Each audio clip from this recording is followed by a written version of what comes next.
Welcome to Spectrum IAS Academy. This is Bhaira Saubodra. 2026, 2027 మనం calendar year తీసుకున్నట్లయితే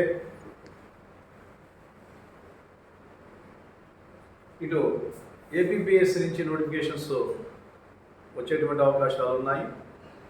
అదేవిధంగా మనకి సివిల్ సర్వీసెస్ ఎగ్జామినేషన్ అనేది మనకి ఫిలిమ్స్ మేలో జరుగుతుంది. మెయిన్స్ వచ్చేసి మళ్ళీ మనకి అక్టోబర్లో జరుగుతుంది. తర్వాత మళ్ళీ ఇంటర్వ్యూస్ అనేవి మళ్ళీ మార్చిలో క్లోజ్ చేస్తారు. ఎవ్రీ ఇయర్ జరిగేటువంటి షెడ్యూల్. అదేవిధంగా గ్రూప్ 1 తీసుకున్నట్లయితే గ్రూప్ 1 నోటిఫికేషన్ 100 పైగా వేకెన్సీస్ ఉన్నట్లుగా తెలుస్తుంది. తర్వాత 100 to 150 ఉండేటువంటి అవకాశం ఎక్కువగా ఉంటుంది. సో గ్రూప్ 1 పోస్టులు కీలకమైనటువంటివి కాబట్టి తప్పనిసరిగా వాటిని ఫిలప్ చేయాలి. అదేవిధంగా కొన్ని రిటైర్మెంట్స్ కూడా ఉంటాయి కాబట్టి వాటిని బేస్ చేసుకొని కొన్ని ఖాళీలు ఏర్పడే అవకాశం ఉంటుంది. ఈ గ్రూప్ 2 అనేది ఏంటంటే ఇప్పుడు జిల్లాలు అనేవి బాగా డివిజన్ అయ్యాయి కాబట్టి ఎక్కువ జిల్లాలు అయినాయి కాబట్టి జిల్లా పరంగా చూసుకుంటే ఆఫీసర్స్ కావాల్సినటువంటి ఆవశ్యకత మనకు అడ్మినిస్ట్రేషన్లో కనిపిస్తూ ఉంది. ఈ నేపథ్యంలో మనకి గ్రూప్ 1 పోస్టులు మరియు గ్రూప్ 2 పోస్టులు ఎక్కువగా అరైజ్ అయ్యే మనకి జనరేట్ అయ్యేటువంటి పరిస్థితి మనకి కనిపిస్తూ ఉంది. ఈ నేపథ్యంలో మనం తప్పనిసరిగా కూడా ఇటు సివిల్ సర్వీసెస్ గ్రూప్ 1 గ్రూప్ 2 ఒక రేంజ్లో చదివే వాళ్ళు వాటిని ప్రిపేర్ కావటం. అదేవిధంగా ఎవ్రీ ఇయర్ మనం తీసుకున్నట్లయితే సెంట్రల్ సర్వీసెస్లో మనకి SSC CGL, SSC CHSL, SSC stenographers, SSC multi task, అదేవిధంగా బ్యాంక్స్, ఇన్సూరెన్స్, ఎఫ్సిఐ, ఇంకా అనేక రకాల సెంట్రల్ గవర్నమెంట్ జాబ్స్ అనేవి ఎవ్రీ ఇయర్ పడుతూనే ఉన్నాయి. ఒకవైపు సెంట్రల్ గవర్నమెంట్ జాబ్స్, ఒకవైపు state government jobs.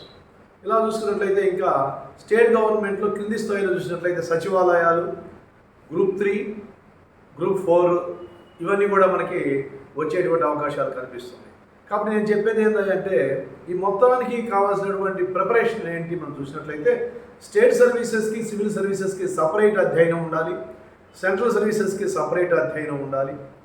Central services అయితే అర్థమెటిక్, రీజనింగ్, ఇంగ్లీష్ మీద దృష్టి ఎక్కువగా పెట్టాలి. స్టేట్ సర్వీసెస్ అయితే మనకి జనరల్ స్టడీస్ టాపిక్స్ మీద ఎక్కువ దృష్టి పెట్టాలి. ఇక్కడ జనరల్ స్టడీస్ అంటే మనకి ప్రారంభం నుంచి అంటే 10th క్లాస్ నుంచి మనం చదువుకున్నటువంటి history, polity, economy, geography, science and technology, environment, climate change, globalisation, అదేవిధంగా చూసుకున్నట్లయితే సైన్స్లో వచ్చేటువంటి space, nuclear, missile, information technology, so వీటి ఏఐ, ఇప్పుడు వస్తున్నటువంటి కొత్తగా వస్తున్నటువంటి ఏఐ, క్వాంటమ్, ఇవన్నిటిని కూడా అధ్యయనం చేయగలగాలి.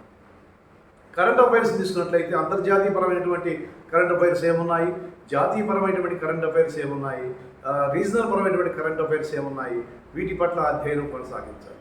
ఎక్కువగా civil services, group 1 services, group 2 services అనేవి జనరల్ స్టడీస్ టాపిక్స్ మీద ఎక్కువగా డిపెండ్ అయ్యి ఉన్నాయి.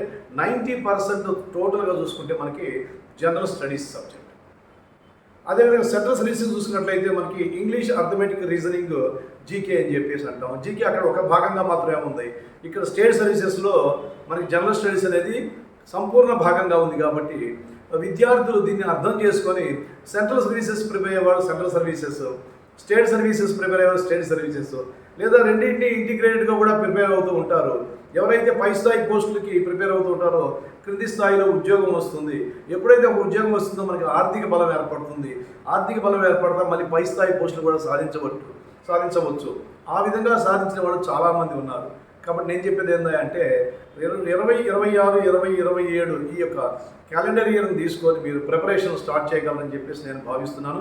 దీనికి సంబంధించినటువంటి సబ్జెక్టుల వారీగా వచ్చేటువంటి అంశాల గురించి రేపటి క్లాస్ నుంచి నేను వివరిస్తాను. మీకు పాలిటీ, ఎకానమీ, జాగ్రఫీ, ఎన్విరాన్మెంట్ అన్ని జనరల్ స్టడీస్ టాపిక్స్ కొంత వివరించడం జరుగుతుంది.